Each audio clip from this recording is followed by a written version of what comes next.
Ansari. Bati-bati po. Aguso banda katawan maranaw bansa sa Marawi. Hijalal Pangaruan. Agusi pagarin na Jebel Pangaruan. Oh, diba? Mabuhay kayo mga taga Mindanao.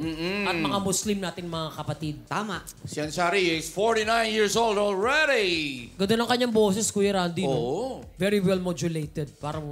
At saka itim na itim pa yung buhok eh. Oh. 49. Pinaitim sir kasi pumuti na. Pumuti na. Biniso talaga.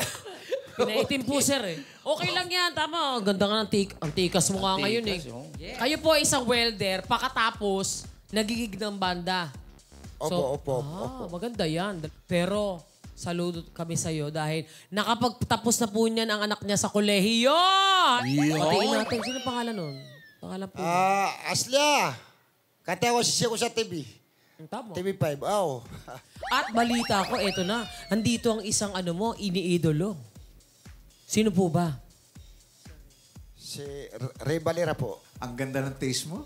Hindi ba? Yan ang mga gusto ko. Tamo. At saka generous yan. Halos pagkapareha kami ng edad yan. Ano daw, kuya? Ano? Halos pagkapareha kami ng edad niyan. Ah, talaga? Wow! 49. Yes. 49! Kuya Sir Ray. Salamat, kuya. Thank you. Pero kuya naman, ano naman yung mga pangmalakasan mong pyesa? Sa akin po, puro rock ang kinakanta ko. Pero sa mga awitin ni Kuya Ray, ano mga paborito mo Yan. na kinakanta? Yung maging sino ka man at saka yung pangako sa'yo. Perfect. Mamaya, baka pwede tayong pagbigyan ni Kuya Ray pagkakanta mo. Maya-maya lamang. Oo, ay posibleng hindi. Napaka-generous ni Kuya Lalo. Ray. Oo. Okay, ito. samantala.